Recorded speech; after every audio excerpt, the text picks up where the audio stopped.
Hello, welcome to the live chat for Catch Your Death by Ravina Garon, the first YA book club of the year. And I have to say, I think we started off really strong this year. I'm so interested to hear what the three of you thought of it. As you can see, I'm joined on screen by three lovely friends: Shelley from Tales of Point Horror Book Club, Kasha from is Kasha in Wonderland? It's Horror Sickness now. Like, it's just one channel now. It's easier for you now. Excellent, much better. And I'm still saying Kasha in Wonderland, so it should be easy. Yeah. And lovely Gem, who is generally Gem in Wonderland in most places, aren't you? Yeah. Excellent. So I'll let everyone introduce each other. That'd be interesting. Shelley, introduce Gem. I'll let everyone introduce themselves. That might be easier in a moment. But just to let everybody know that this is a spoiler-filled chat. So if you haven't read the book yet, it is probably best to save this for later, go away, read the book, and come back and watch it. It isn't a reading sprint. Some people have come in the past and said, where are the reading sprints? I know that's what I usually do, but it's the YA book club chat. So again, if you're looking for sprints, come back another day, because we're not doing that. So let's go around the group and introduce ourselves, and then we can get straight into the chat about the book. And I'll jump to the comments too, because everybody's saying hi there. So do you want to start us off, Kasha? And I know most people probably know who you are, because you've been on here lots of times. Yes. But they're tired of me at this point. But they're not. But, please introduce yourself. I've been here before, but yeah, let's do the quick instructions. And then So you can find me under Horror Sickness. That's what I use now, also for Instagram, TikTok, and everything. I decided to just combine my two channels because it's everything horror. So I talk about horror movies, horror books, and I also have a Patreon now, and I have a book club every month there as well. So if you want to join, come join us. That's very cool and exciting. And I think it's a really good idea in terms of brand. It's hard when you've got different, I've still got blogger stuff hanging around and then author stuff, and it does feel a little bit disjointed. At some point, maybe I'll take the plunge, but I haven't got there yet. How are you, Shelley? Do you want to introduce yourself? Yeah, so hi, I'm Shelley, and you can normally find me on Instagram talking about 90s retro point horrors, which I've always got to hand. So if you remember these, then yeah. So I run like a book club every month, and Amy's the guest this month. We're going to be chatting on Sunday. And I normally just do silliness throughout the month and things like that. But yeah, it's all 90s, all retro. And just have a laugh, really. All good fun. And it's my plan to try and read more of the point horror books. I feel like last year all I did was read like proof copies really hastily that I'd said I'd read because I didn't have any time. So like the books that were kind of surplus to requirements, that I didn't have to read because they're 30 years old, I just didn't read them. So I need to get back to reading books that I choose to read the proofs, but I also would like to read some things that aren't proofs at some point. So how about you, Jem? Would you like to introduce yourself, and then we'll jump to the people in the comments? Yeah, I'm Gemma. You can find me in Gem in Wonderland over on TikTok. I generally post about all things YA over there, but also talking about all sorts of different genres. Generally, if I'm talking the horror genre, it's going to be gothic horror because that's what I love. Mm-hmm.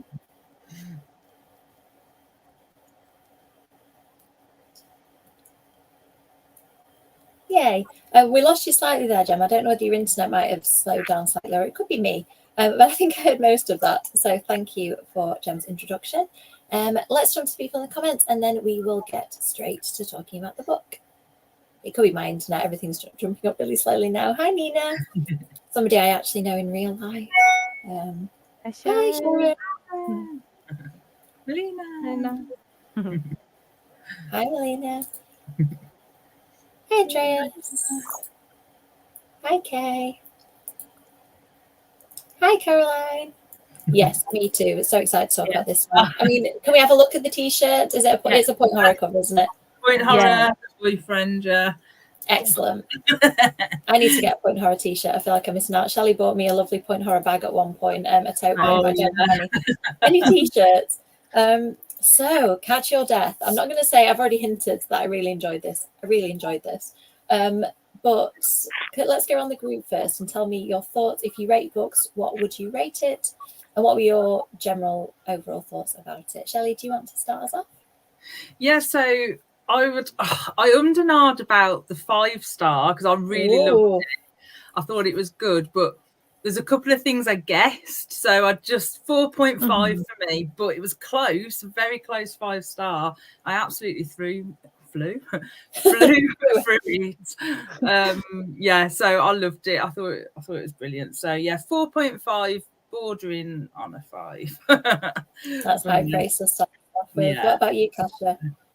Yeah, I also gave it a 4.5, and I enjoyed it more than her debut. I really enjoyed the debut, but I thought that this one was so clever. And even though, like Shelley said, some things at some point are really clear, or at least they were to me. So maybe that's why I didn't give it the 5 stars, but it is basically, I mean, it's really close. So I really, really enjoyed it. I think twists are hard in general as an author to know, like, what is just coming out of the blue versus what is too obvious. And I do sometimes wonder, like with mine, I kind of thought, right, this is a young adult audience, so I'm going to have some stuff that is attainable and then some stuff that's just really out there. And I graduate it in my head, so I know which of my more obvious to, like, hopefully not many people will guess, fingers crossed. And I felt like that with that one, like some of them were a bit more in reach, and like some of them I guess just before they happened, and some I had an inkling like a while before they happened. But then there were some things where I went, oh, what really? Oh, that's so clever. And I love that. I very rarely have like so many twists that catch me off guard, and this one did that. How about you, Jem? What did you think of it? Also jumping on the 4.5 bandwagon, because I gave it to. I really, really loved this one. I thought I was going to love it, knowing how much I enjoyed her debut as well. But yeah, like everyone else, I feel like this one just had a little bit of something extra that just made it really fun and unique. And I really enjoyed the setting of this one. I thought it was really fun. It just feels really accomplished as a book, doesn't it? Like, I think it's really rare where the characters and the setting and the atmosphere and the plot all just feel so well done, like all of it. Melina's jumping in on the 5 stars. Agatha Christie vibes. I think I said that in one of the questions. It feels like a young, modern Agatha Christie book. Also a bit of Inspector Calls vibes. I thought, like when you get the inkling that they're all kind of involved somehow, a bit like it is Inspector Calls. And Jonathan Creek, the TV series. I watched that growing up. I think Jen might be too young for that, but that was definitely like a staple in the 90s of people in their tweens. Like we all watched it with our mums and dads, didn't we? That's really good. And yeah, the same. I raced through it when I actually had time to read this week. Very Christie. And Sharon has read a lot of Agatha Christie, so I think Sharon can safely say it ticks a lot of the boxes. So you mentioned the setting, Gem, so let's jump to that actually as a starting point, because I think that was a real strength of this book. What did you think of it? Why was it so successful? And what kind of tropes did you enjoy about the setting and the atmosphere? Do you want to start us off on this one, Gem? Yeah, well, I love any sort of book where a character or characters are trapped for something completely out of their control. And I love the meeting of chance. Like, obviously, the way that all of this kicked off is all of these people ended up in this house for whatever reason. And I love things like that, where it just seems like people are just completely thrown together and fate's brought them together and they've ended up in this completely crazy situation. I absolutely love that for a thriller, and the murder mystery aspect of it, which is really great. And the snowstorm, again, just like knowing all of this is going on and they physically can't go anywhere. One of them had a car that didn't work anymore. One of them was stuck there because they were delivering an expensive necklace and they couldn't get out. It was just like brilliant. And I love those kind of tropes where they're just trapped and then they have to deal with whatever's going on in there. That was an extra edge to it for me. It all seemed really well thought out, didn't it? Like every single person, there was a reason why they couldn't get away. And then as we went on, it all became clearer that everybody was very much more involved than we knew, which is so clever. How about you, Shelley? What did you think of the setting and the atmosphere? Yeah, I love anything, or I've come to learn that I love anything with like a creepy house, maybe with rich people and stuff like that. So think Saltburn house, rich people, not quite to that extent. I think we need to have a talk about this actually. I'll message you, Shelley, because I finally watched it and I have some thoughts. Okay. I've watched it 3 times. Maybe we should set up a private DM chat to talk about Saltburn, because there were 2 scenes where I wanted to, like, I don't know, like shield my shield my brain from them. So yeah, that's a whole other discussion. This doesn't quite go the Saltburn route, luckily, No, in a lot of ways. anything like with that type of setting, like rich people in a house, isolated, because in a house like that, there's always going to be secret passageways. And I think it kind of stemmed from like years ago. I'm going to show my age here. Many years ago when I was younger, there used to be a game on the PC called Colonel's Bequest. And it was like 1920s set in a Was house. that when you were young, Shelley? Say again, that's when I was born, yeah. Well, you said when you were young and you're like set in the 1920s. It sounded like you were young in the 1920s. Just for a minute there. I'm that old. I look Yeah. well. Sorry. But yeah, I think I got my thirst for those type of like mansion type things from that game, and I never completed that game, and to this day it crushes me. So I was just about to find out the murderer, and I died, and then back then you didn't get saved at a certain point, so you had to go right back to the beginning. So yeah. So I wonder if your Kev can find it on an emulator for you, and you can like live out your childhood dreams. Yeah, can you imagine? Oh, Get him on it. Then. But yeah, anything like that, and the tropes of like, you know, peepholes and secret passageways and a good poisoning. You can't go wrong with a good poison. There was a lot of Christie to it, wasn't there, with the poison. The peepholes, why do I find peepholes so creepy? But I really do. As soon as I read the word peephole, I'm like yeah. That's fine. It's horrible, the thought of being in a private space and being watched. I find that really terrifying. And I think this book did that well. Yeah, definitely. How about you, Kasha? What do you think of the setting? Yeah, I think it was very interesting because also when you have this type of setting where it's a mansion and a state, you know, I think it's important to utilize everything that you have. And I think she did, because we see them coming through the doors, we see them going to the cottage, we see them in the passageways. Like, she really utilized everything that she had to enrich the story with it. And to me, it felt a little bit, you know, like Knives Out a little bit. And I, you know, it was like a YA version of Knives Out in a way. And I really enjoy that, because you're also kind of knowing that something has happened, and then we backtrack through interviews and through, you know, and see what everybody was doing, why everybody was there, were there other motives why people were there, and all of that. And I really enjoy to see that unfold, you know, towards the 3 acts that she has in the book. And it's also a little bit like Clue, you know, with like people knocking on the door and stuff. It did give me those vibes. Yeah, I think with books like this, I can't help it. I think it's the writer brain as much as the reader brain. I find myself like trying to pick holes in it and going, well, why is this character there? Because at first I was like, why were they not at the dinner? Why were the 3 girls not there? Because the reader would have seen it. But actually then I start to realize that there were very clear, you know, there were clever reasons why they weren't there. And actually it made more sense, because then they were having to figure out what happened there. So I love it when a book kind of keeps me back-footed, because I kept thinking I was one step ahead of it, and then it just tipped me back, and I was like, it was ahead of me again.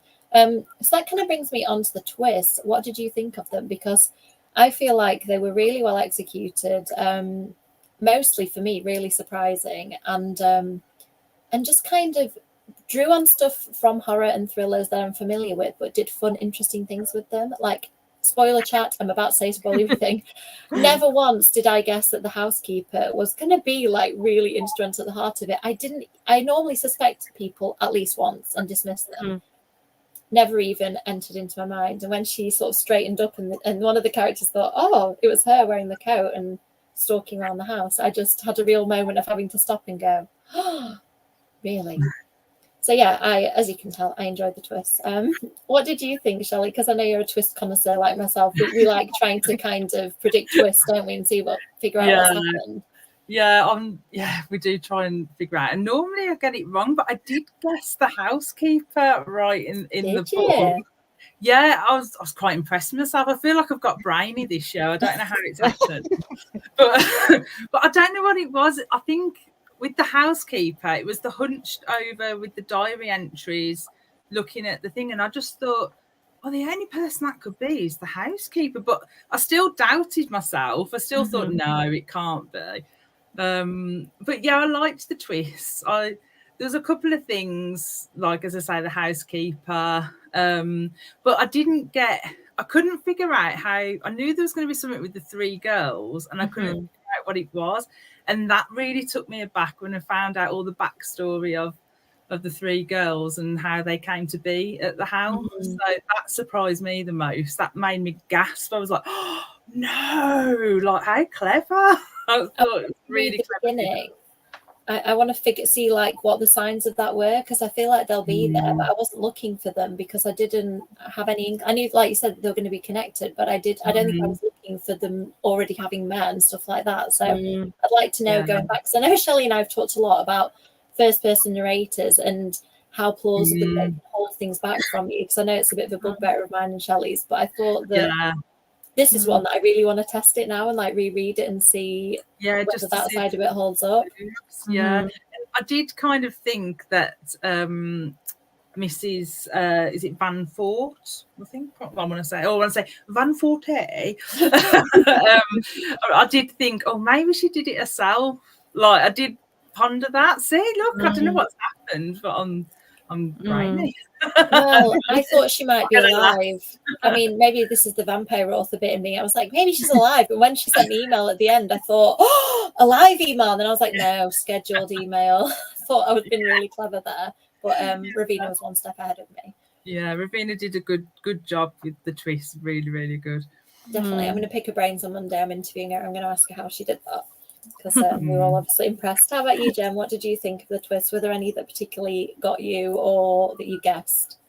I really enjoyed the twist. I feel like Ravina did a really good job of making any of the people who were in attendance as actual worthy suspects. Like, there were various different points where it could have been any of them.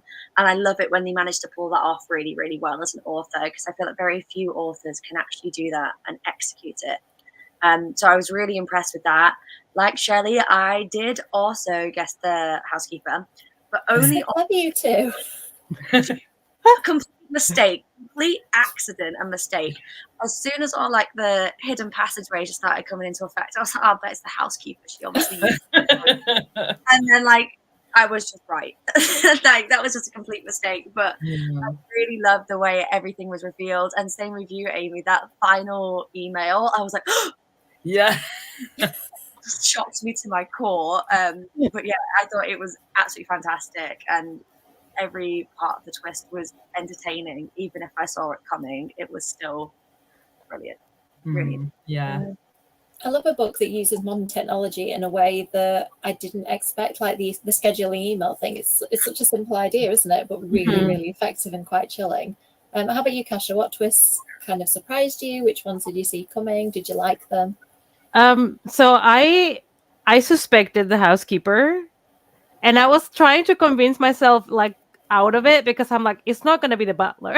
Like, that would be too typical, you know. It's like the equivalent of the butler here. So I would be like, but then when she left for the night, I don't know, I had a bad feeling about it. I don't know what it was.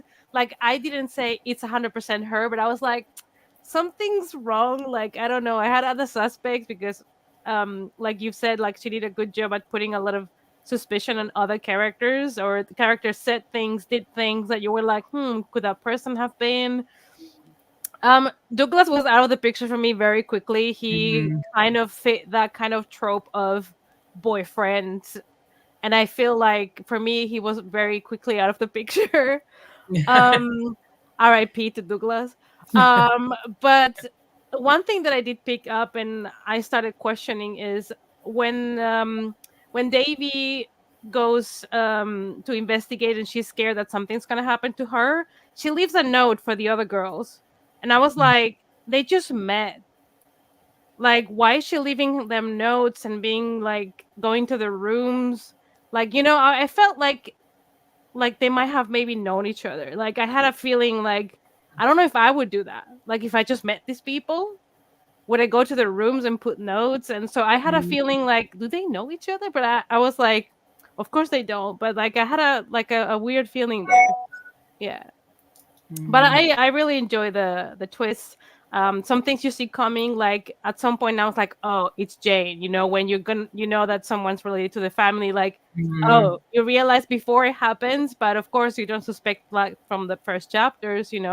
So I think she did a good job at putting a lot of like little hints here and there of things, then to reveal them later on. I think she did a good job. It's not easy because you have to put things, otherwise it's cheating.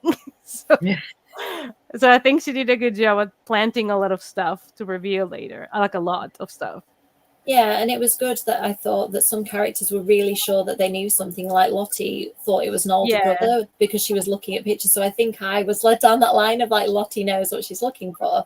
So I did guess the one, but not long before it. I think there was something that somebody said where the penny dropped for me, and I wasn't sure until it was revealed. Yeah, everything was really cleverly disguised. I think it's a rare thriller that I do want to reread and like see how the author did it. Usually I'm satisfied when I've read it once, but I think I will pick this one up again. Although, interestingly, I don't know whether any of you read the proof, but I'll just show you. The proof had like little stuff to do in it, like little tasks, which I've never seen before. That's quite cool. Now I can't find one. And there was a page where I always flick ahead and see how long I've got left to read, and I accidentally read what happens to somebody. Whoops. Oh, yes. So like this, murder and lies. It says murder and lies are more, oh my, do you think Debbie is lying and who do you think the main suspect is? And there's space to write your notes and your theories. Oh, that's good. So I thought that was really cool. But one of them said something like, oh, poor Douglas. And I was like, oh, Douglas gets it then. Just looking ahead to see where the end of the chapter was. So I did that to myself. But... I do wish it had a map in it, though. I mean, I read it on my Kindle, so I don't know in the actual copy if it did, but I do wish it was like a little map of the grounds and the house, maybe. I don't know. I think I just like a map. That'd be useful with the peepholes and stuff, wouldn't it, to line things up? Because there were some points where they were saying things like, oh, well, this room is completely shielded and doesn't have any peepholes, and this room backs onto that one, so you'd be able to... I think, a map would be really good for that. You'd start to be able to piece together where people were.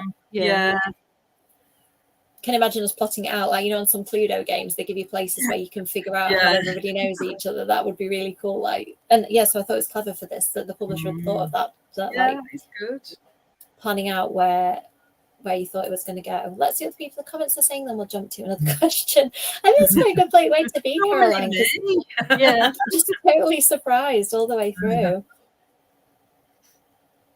Yeah, I mean, I feel like there were clues looking back. I think at the time there were points where I was wondering where things were going, but I like the fact that looking back I can see what all those elements are there for. It really was. I love a house and a setting that feels like a character. Yes, excellent. That was Saltburn for everybody. Oh, Saltburn, yeah. I was like, when it said it, I did read that as IT, like Stephen King, it, for a second. I was like, ooh, I would watch it tomorrow. Can I join it? Yes, that is really, really cool. I did think the idea of it, but I don't know whether I'd go in the secret passageways. Yeah, real life me, no. Like if I was a story character, obviously you'd have to because it's needed for plot, isn't it?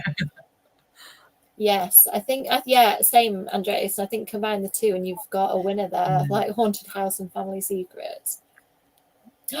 Kasha. I don't think I can do that to myself because I've watched Red, One, Rare, Blue like 90 times at this point. So I don't think I can do Saltburn 90 times. It might do something to your brain if you watch it too many times. Like I think that like it could change your brain chemistry. Don't do that. Have you watched it yet, Jem? Yes, I have. Oh, so you know what I'm referring to. 2 scenes seared into memory.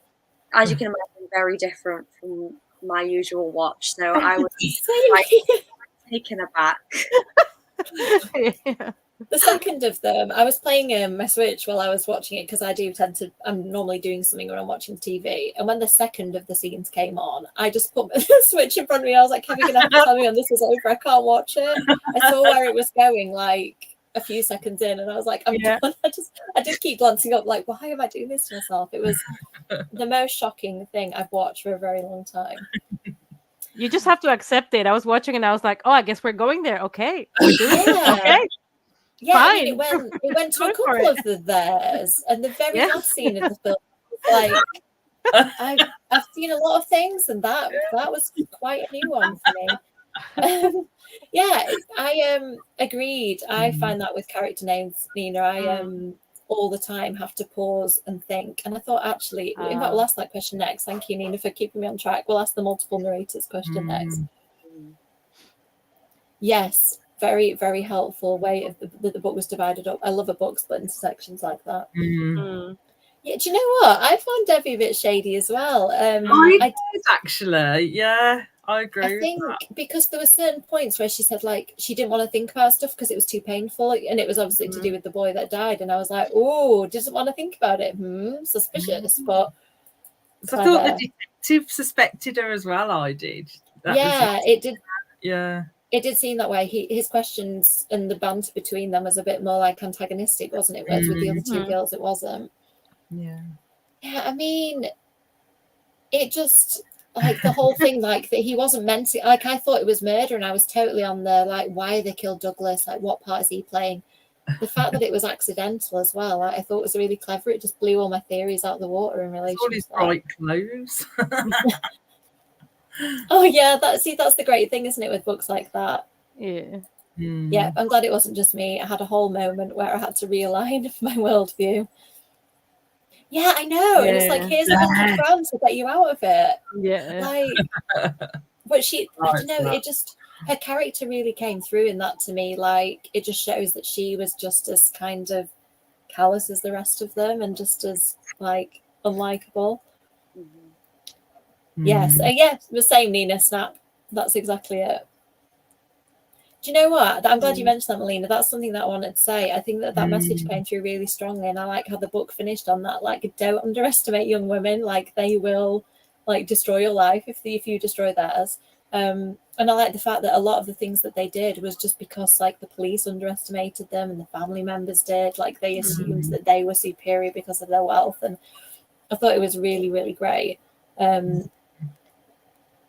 Yeah, I was a bit suspicious of Lottie because of the subservience and the quiet. I wasn't sure whether there was something hiding under that. No, I don't think. Did any of you suspect him at any point? No. I don't think I did because he was the one being framed. I was like, no, I don't think he was smart enough. I don't think he was smart enough. No. I don't know which bit was so cool, but I always do this in the comments. I read them too late, and I'm like, I've just not been doing this in real time. I think her debut novel had a map, if I'm not wrong. I think this book Hills had a map. I think it did. That was set on a school. If you haven't read it, it's nice. Haven't read that yet. I read it on NetGalley, so it was just like, I don't know whether you've read it on NetGalley, three of you, like poorly formatted, none of the information that comes in the finished book. Yeah. I don't know why they never come out right. It's like it's just half unfinished lines and random letters everywhere. Yes. It would have been so good with a map. Really good. Yeah. Maybe we should like petition for this. Map in every book. 10th anniversary edition. Yes. Sharon totally would. Like, we know that, don't we? Kay as well. Right in the secret passages. Oh, Sharon's sounds like a book that she should read. we love these chats for getting recommendations. So I said I was going to ask. Oh yeah, Nina reminded me. Multiple narrators. That's the next thing I want to discuss because it's either a thing that I love or that I find really irritating. If it's done well, it can be great. If it's done not badly, I don't think any author tends to do so badly. But if it's in a way that they're confusing, it can be really hard to figure out who they are. But I think 3 narrators is a lot, and to me, it was done really, really well. What do you think, Asha? Did the 3 narrators work for you in this one? Yeah, I think the way it was done, it worked really well. For me, it depends. I really get confused when there is no chapter splits or they just change from one voice to the next without really telling you who's speaking next. Sometimes I have problems. But I think also the way she introduced the characters was very smart because you had first a little bit of a snippet of an interview with a policeman, and then you had how they got to the house. And she did that for the 3 main characters, one after the other. And that really set up like the whole scene. So it really got you to get to know why they were there. And also their first thoughts on what happened that night. So it kind of like really set up that kind of ground for the character, and it was really easy to tell them apart, at least for me, because you knew like, okay, now is Lizzie's chapter, now is Jane's chapter. So I think it was really smart, and it was a good way of doing it, considering she had like a wide array of characters that she had to talk about. Yeah, definitely. And I think it's a good test. Like, I generally try and finish reading at the end of a chapter, but it just isn't always possible. And I could pick up a book in the middle of a chapter and know who it was. And I think that that's really a real testament to her writing, that they all had a very different inner monologue and way of thinking.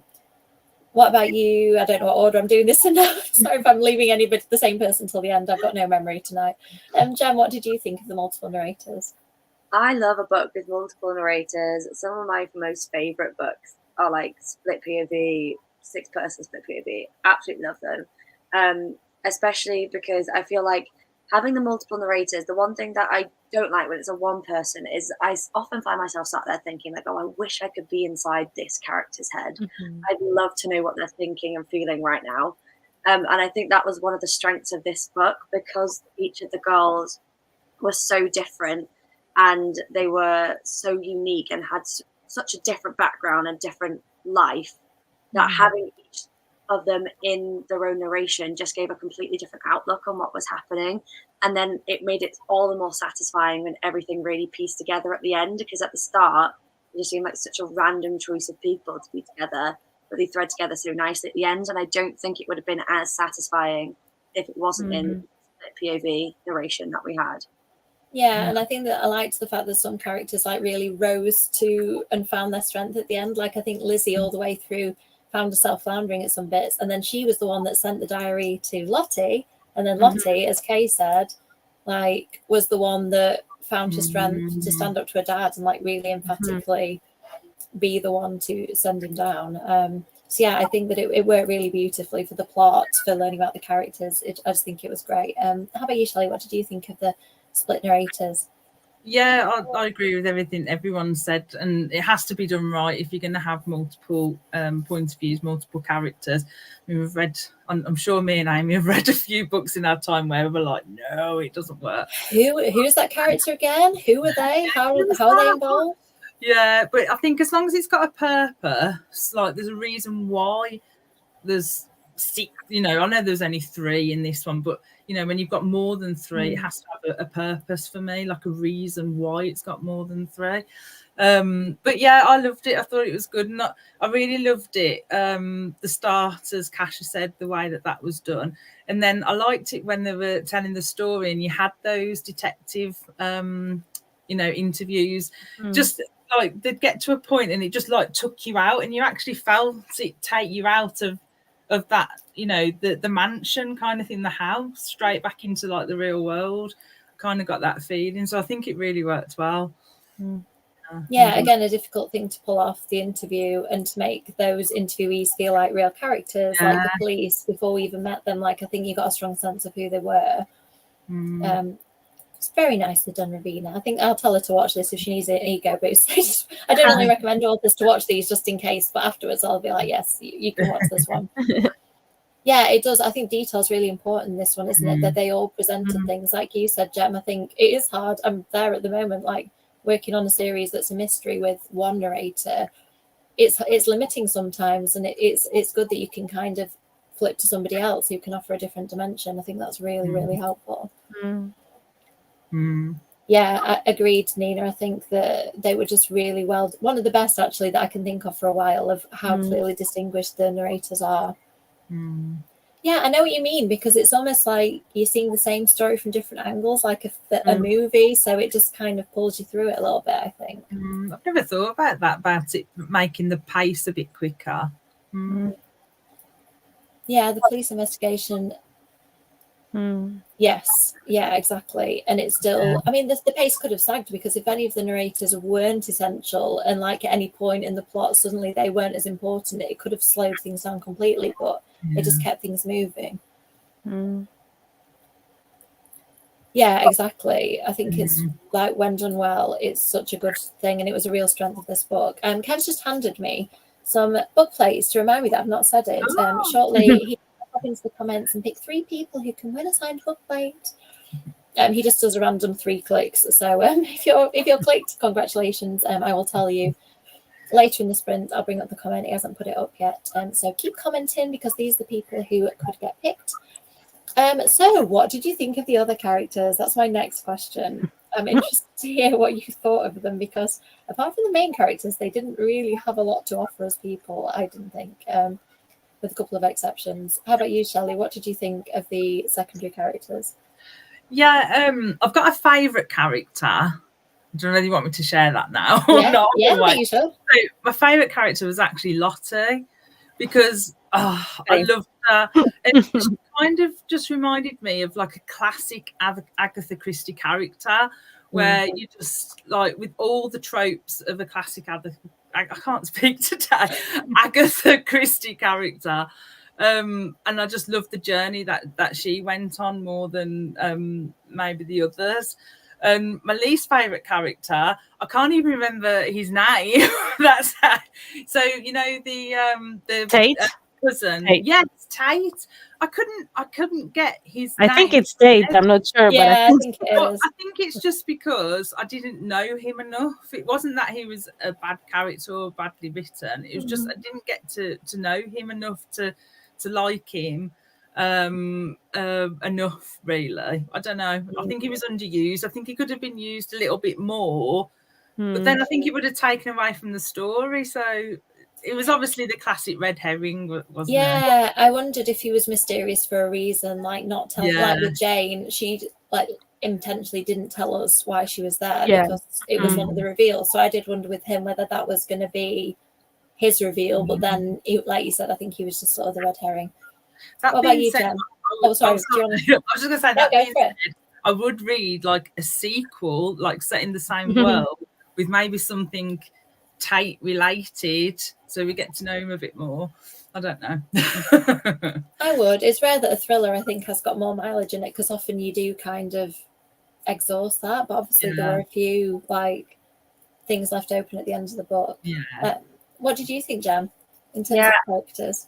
I also really loved Lottie. I think she was great. I think she had the best character development the whole way through. She was the most entertaining to hear about and read about. I thought she was great, which made me hate Douglas even more. He was just, from the moment he entered and just called her Dev, I was like, right. I'm not gonna lie. He deserved what he got. So much. That was one of the most satisfying parts of the book. So I was like, yeah, you're an ass. Goodbye. I felt like Ravina did that on purpose. Like, what horrible thing can I do to this character? Everybody's going to hate him. What can I do? I think people in the comments are showing the Lottie love, that she was so much more than she was able to be in somebody who wants love. Don't make me cry, Nina. But yeah, I really felt for Lottie. How about you, Kasha? What did you think of the characters? Yeah, I really like Lottie because she reminded me, of this typical like child from rich families that at some point she's so unbothered by all this because that's her life. Like we cannot imagine. But I didn't feel like she even reacted as much as as a normal person would. And I think it's because of the way she was raised. It's almost like, here we go again, another one of these family stuffs. And I don't know, I really enjoyed her as a character and her like snarky remarks and stuff. Like I really enjoyed her personality. And I also kind of like Tate. I mean, he started with a joke. He said that there's a murderer in the house or something like that at the very beginning, which was planted there on purpose. But like, because Davy does bring that up again. But I thought he was kind of like misunderstood in this family. He's like, like the I can see so much more resemblances now with Saltburn. Like the cousin is exactly the same scenario, and Lottie feels a lot like the daughter from the family, like like a little bit that she's kind of gone a little bit insane at some point because this family is just so unhinged. So, like the parallels are there. Yeah, definitely. Some of the parallels, definitely. Yes, I think she did go through a really good journey. Yes. You can imagine how devastated she was when she read that diary entry. I know you sent it to her, and yes, Lizzie. Yeah.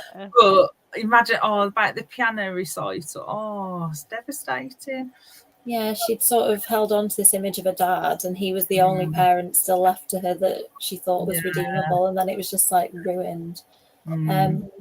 Oh yeah, Kev has put another reminder. So yeah, anybody waiting for a book plate from last month, we haven't received them, so I'll try and chase them up again. But they've not appeared, so whether they've got lost in the post or something, I don't know. But yeah, so that's the last month's. And Kev, in the comments, we've got 3 more questions. So Kev at some point will let you know who's won this month. So first, as somebody said earlier, it feels very much like an Agatha Christie book to me. What were your favourite tropes that were included? I know we've alluded to some of them. Is there anything we've not already discussed? Kasia, was there any tropes that you really liked in this one? I don't think specific tropes. Like, I think everything she did had a purpose and it was well utilized. So I don't mind tropes if they work. So I feel like every decision that she made was a good decision. There was nothing that I was like, oh, here we go again with this trope that, like nothing felt boring or overused or anything like that because of the way that she used it. But I really like that even though this is a YA book, kind of like the last twist reveal felt very mature because it's a commentary on old people and how they are being like invisible to society and how the help is invisible and is considered useless and like all of these more like deeper themes. So I really enjoyed it. I also don't know if there's always like many YA books where murder mysteries include also really old people. It's mostly like friends or schools or maybe a teacher, but like I love to see that more element of an older person being a killer in a YA book. Yeah It's really like cool that. because I think that's why I didn't predict it, because I was busy going down the boyfriend route and the obvious paths. Yeah, that one just didn't even occur to me. So I played into society's expectations right there. Very clever. How about you, Shelley? What did you think of the tropiness of it? Yeah, I loved all the tropes. Like Kasia said, they didn't feel overused or out of place in any way. And with like the Agatha Christie comparison, I kind of like with Agatha Christie, you always have that like rich poor divide, and I think she did this so well in Catch Your Death. Like you really got that element of that divide, even like with the housekeeper, the scuttling around in the kitchen, never really coming up to the surface, having to, maybe by choice, but having to use the tunnel to get to a cottage and things like that. I just think it was just done so well. Like all the tropes were brilliant. Yeah, and she wasn't. And at the end, she said that she didn't even let her call her by her first name when they're in public, but that they were friends. And I thought that left me like, she'd been so loyal all those years to Emily, and that, and still, there's like a lack of respect there, isn't there? And I just thought it was done so well. Yeah, it really was. How about you, Jen? What did you think of the tropes in the book? Yeah, I thought they were really great. I feel like the way that she's managed to use some of these classic mystery tropes but still make them feel really fun, but also nostalgic at the same time. Like it didn't feel tired at all, but it had so many links back to the Christie books, like we've all said. I think I remember seeing an interview with Ravina where she talked about cards on the table being a really big inspiration for this book. And I would 100% agree. Like, I feel like the parallels are so there with that book. But I always love a book where they're trapped. I love a poisoning and then everyone being corrupt, which I love. When you find out that everyone is just corrupt, it's brilliant. And she handled that really, really well.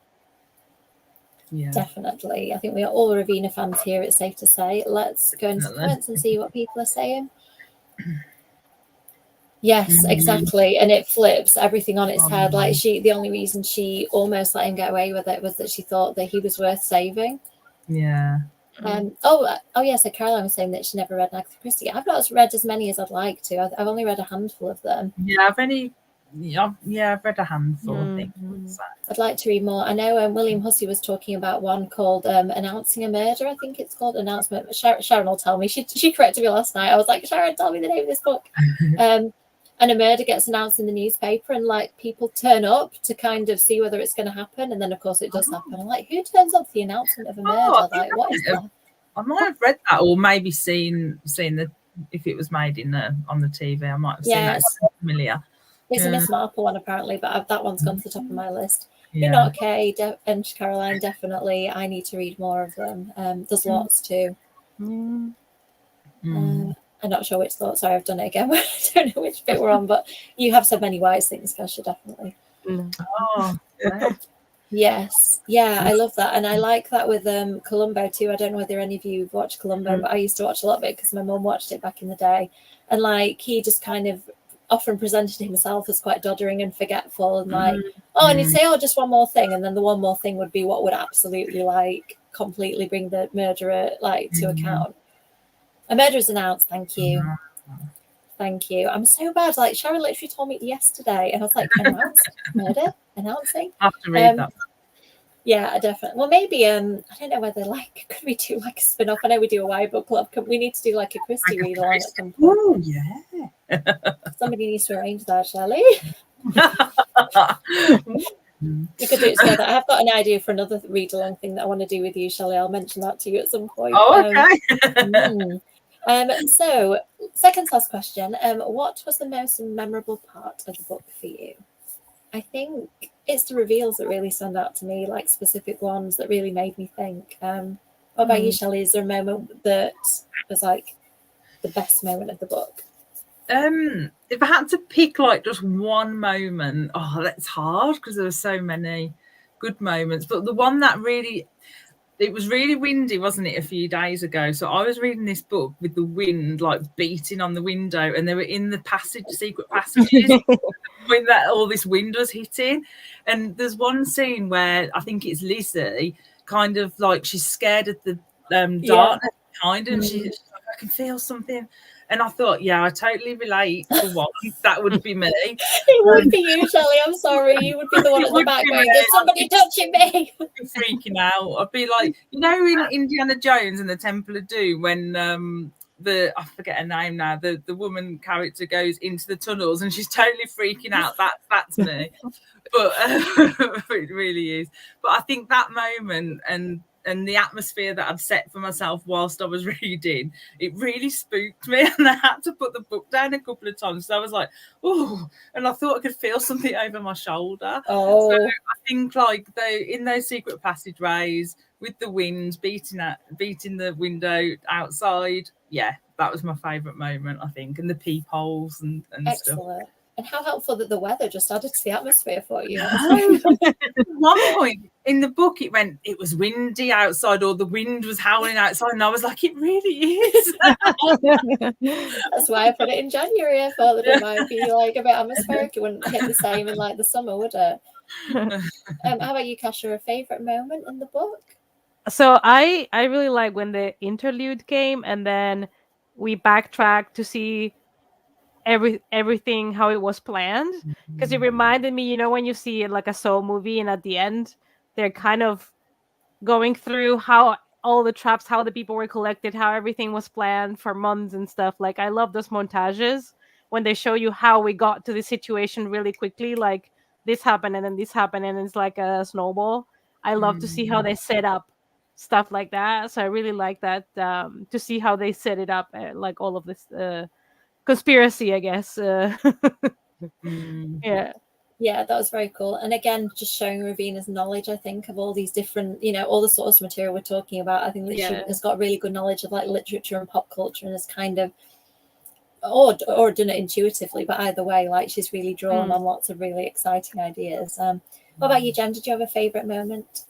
Yeah, I feel like also the reveals were a big standout, but I really loved when they started to find out just what was in this house. So when they started to learn about the peepholes and the secret passageways, like then they just immediately just really were like, oh my gosh, what is going on here? As a reader, when those things are revealed to you that they exist, you're like, oh, this changes things. And it a whole other level of mystery, which was really fun. it just takes the safety away, doesn't it? Because there were points where they were like, "Oh, we'll be safe if we just stay in a room together." And it's like, no, you won't, because there could be a secret passage with a murderer coming through it. I think people like the idea of a Christie read along, and Sharon has volunteered to give us the top 10 Christie stories. So maybe we need to like do a vote or something. And I think that would be really, really cool. I definitely want to read more. Yes. Oh, I think when you feel that coming, it's like really intoxicating, isn't it? When you know that something like that is on the cards, and lots of questioning. Yes, it's very, very good. Oh, Kev's picked the winners. So we have Melina, Vincenzo, and I'll call you Nina, your like abbreviated name and Kay. So can you please send me your addresses, and we will pop those in the post for you. Congratulations. Yes, interesting. Oh, yeah. I didn't actually think of that. That's really well noted, Andreas. Yes, definitely. Yeah. So, I got gassed at that point, yeah. Any book that makes me stop reading and like go back through it in my head and think, oh yeah, I love that. Very, very clever. Oh, yes. Yeah, that was really, really good. Like fist pump moment. Yeah, interesting. Let's go around actually. Who was your favorite out of the three girls? Like, did you have one that you really gravitated to? I think for me, Devi was really memorable for some reason. Like, I don't know, something about her really like resonated with me. What about you, Shelley? Oh, that's hard. I think Lizzie for me, because I just think I found her quite relatable, because I think she'd be like me in that situation, or I would be like her in that situation where I'd be like terrified. Everyone would be like, "Oh God, she's off again," kind of thing. But then I would do the sensible thing in the end and send the diary entry. So yeah, I think Lisa. Oh, nice, you found something to relate to in her. How about you, Kasia? Did you have a favorite out of the three girls? They were not my favorite, but I think I would relate more to Jane, because I feel like she's a control freak, because she times things, which is something that I started to question if she had anything to do with anything, because that comment that she likes to time things, and I'm like, suspicious. Yeah. Oh, everything anyone said about anyone, I was like, I should have been jotting it down in a little notebook. Everything was a clue as far as I was concerned. So I think she's more like me. Sorry. But no, just saying that she's more like me. It's not like she was my favorite, but I felt more connected to her, I guess. Yeah. See, I don't feel like I'm like Devi, but there was just something about the voice. I could just imagine her. Like, I just felt her coming. Like, her voice just came off the page to me, like, really powerfully. How about you, Jen? I also really loved Lizzie. I felt myself celebrating her at the end when she sent the diary. So I was like really happy for her to pull through. So yeah, she did in the end, and that was really great to see. And yeah, agreed. I feel like I am the most like her out of all of them, because I would also be terrified. Yeah, I think she's the most kind of realistic, maybe, like, apart from Kasia maybe, but I think if you put most real people into a really scary situation, like, I think Kasia would probably have their shit together, but I know that I wouldn't. Like, I would not be Mina. I would be literally like screaming in the background and like wanting to join in. And I would be a rubbish main character. I don't know, I think that like Lizzie had real person energy.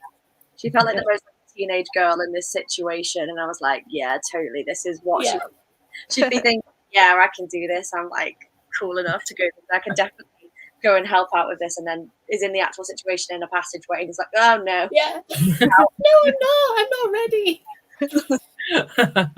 But also, like, Lizzie has, I mean, everybody has a kind of tragic story, but I think hers is the most tragic one of all of them. Yeah. When it comes to the people she's lost, and she had to watch her father die, and because the guild consumed him. Well, we know the pills were exchanged, but like, she's been through a lot. So I felt for her that she still was kind of like so positive, like she was like always bringing harmony to the group and everything. And I felt like so much darkness in her life, and she still is positive. So poor Lizzie. And that twist, that twist got me with the dad. The pills? It was more being the person who was told not to call the ambulance. Ambulance. Yeah. Like that twist got me. That did. I didn't, even though, like, now I think about it, it's, you could see it going that way, but I didn't get that. And yeah, very clever. Yeah, I didn't think to look for an extra level of connection between them. I just thought that had been revealed then, and that we were done, and then it just was like an extra little bit. It was great.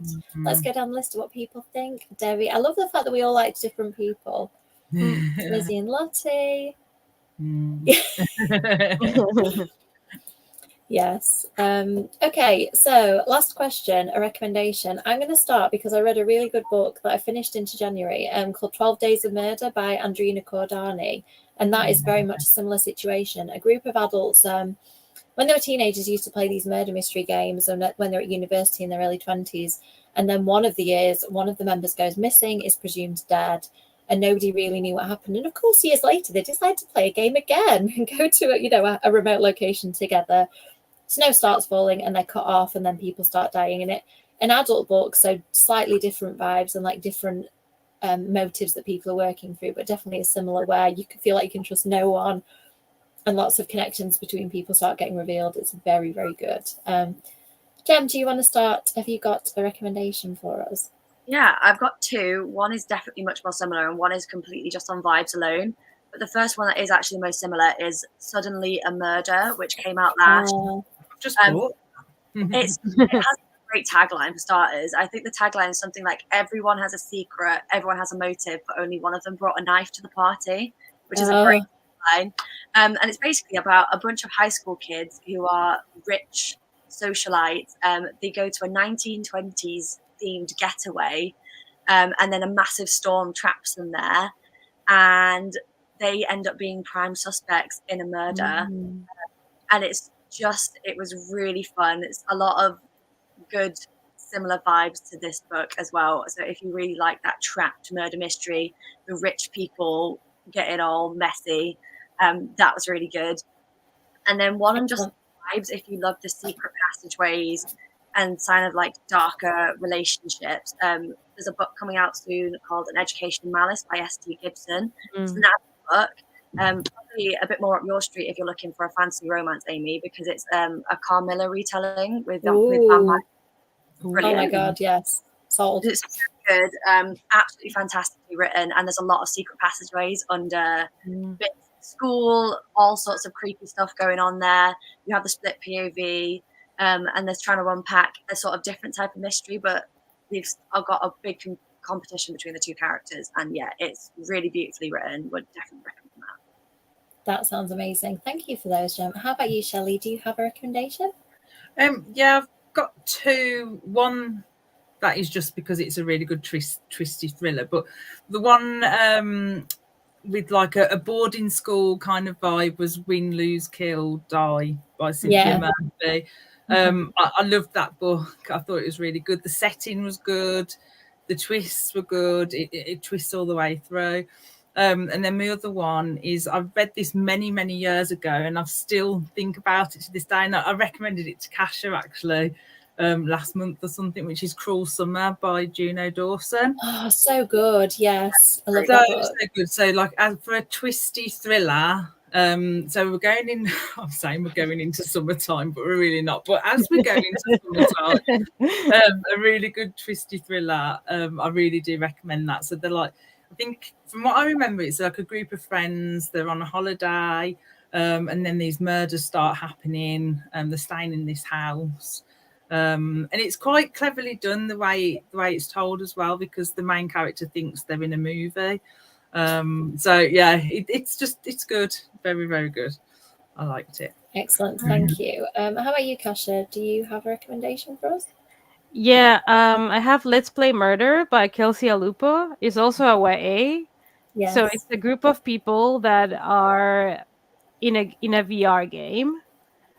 And when they are in this VR game, which is supposed to be like very popular and everybody wants to be invited, they see like a house. There seems there's nowhere else to go, so they all go into the house, and then they are presented with a murder.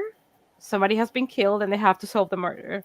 So it's people that come also from different backgrounds, and some are rich, some are poor, some have problems at home, and they all kind of have to figure out how to solve this murder. They think it's a game, and the sooner they figure out who killed this person, then they can get out of the game.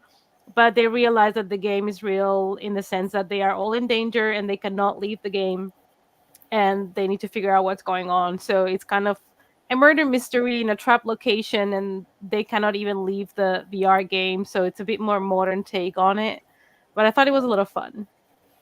Yes, that was a great recommendation. I feel like I'm going to sneeze, so I'm sorry if I interrupt my next words with sneeze. I'll try not to. But yeah, so Kev has put some upcoming things. Sunday, Shelley and I talking about the third Forbidden Game book. And the final one. I know, I want more. I feel like we're probably not going to get more at this point, 30 years later. But so that's Sunday on Shelley's, I never said TikTok, that's not right, Instagram at 7:30. Yeah, that's it. Next Saturday, I'm going to be on the Haunted Victorian Book Club talking about Phantom the Opera, which I'm really enjoying. Kirsty has started I can't speak. It's got to this point in the evening where I'm like inarticulate. A vampire book club. This month we're reading Masters of Death by Olivia Blake, and the next 3 months are my books. So if anybody wants to do Mina reread before it comes out in April, in February they're reading Mina 1, March Mina 2, and then April Mina 3. Sharon has also got an adult indie book club where I think the discussion for that it's happening on Discord, and that's coming up soon. I don't know if Sharon's still here. If you want to pop the details in the chat. On Wednesday. Oh, thank you, Shelley. On Wednesday. Is that happening in Discord on Wednesday, or is that?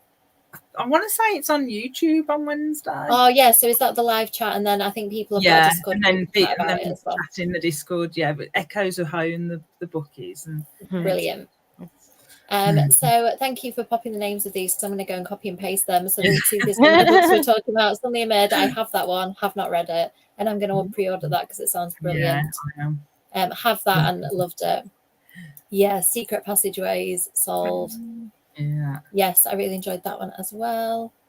Ooh, that sounds good. I love that title, Grave Expectations. That is clever. Okay, awesome. I think that might be it. There's just one more thing I want to say. This book I've chosen is quite hard. Well, the book club voted for it, so you can blame them. The Babysitter's cover, and it's a little bit hard to track down because I think it's out of print, but there's lots of secondhand copies online. So if you want to read along with us in February, it's a pretty short one, so it takes a while for it to arrive. Hopefully you'll still have time to read it. But it's described as Adventures in Babysitting meets Buffy. I mean, I feel like that is just... Well, I know. So I'm sold. I know. That's all. Like Kev was reading the stuff from Amazon to me, and I was just like, yeah, love it already. Because I just my copy in Forbidden Planet. So if anyone has a Forbidden Planet nearby, you'll have some in stock in person. So that's amazing. I wonder if it's on the website still as well. I didn't actually check Forbidden Planet. The reason I picked it up was the first 2 or 3 books I chose for February were purple and pink, and I was like, I'm just going to pick all the purple and pink books off my shelf. So that's how this one came into the pile, and then everybody loved the idea of it, so I was really pleased because it's been, I think I pre-ordered it and I've had it sitting there for 3 or 4 years. So maybe Book.live, yet to decide. So check out Sharon's Sharon. And Sharon, well, you did better than me. I was like, I remember Discord was in the discussion. There's so many different clubs to remember, and I love it that we've got this vibrant book community, but I also find it really hard to keep it all in my head. It's just the second book is available online at Forbidden Planet at the moment. But yeah, I wonder if the first one's still knocking around in some of the shops, and maybe the second one's on the website still. Kay's probably been trying to track it down. Thank you. That was so lovely. I really enjoyed it. I actually chose this one, Andrea, so I'm going to take credit for this one. Nobody voted for this. And what I've decided to do, I think, is because there's so many books that I want people to read, and I'm an enabler, I'm going to choose every other book, I think, this year. And I've already decided the March one, I think, and the May one. And then April, I'm going to let people vote. And they're just books that I read last year and really enjoyed and thought that people might like to read. I'm going to try and pick books, if I pick them, either books that I've read or books that I've read other books by the authors, just that I'm confident in what I'm getting. So hopefully people won't be taken by surprise. Well, this was a good one, Amy. Well, Mhm. Thank you. Well, because I've read Ravina's other one and I did an event with her and I was listening to her talk about the book. I was like, this sounds amazing. Yeah. We need to read it. Yes, I'm so glad that people enjoyed it. Thank you. And as always, you three have been wonderful on screen. I knew you would be. I don't know whether you've been on screen together at any point, but you definitely gelled really Yes. well. So thank you for that. So that's it from me. That's it from all of us. Thank you, everyone. We've got lots of things coming up, as I said earlier, so please feel free to come along and check some of those out and be part of this lovely community we've built. And hopefully I'll see you all soon. Bye. Thank you. Bye.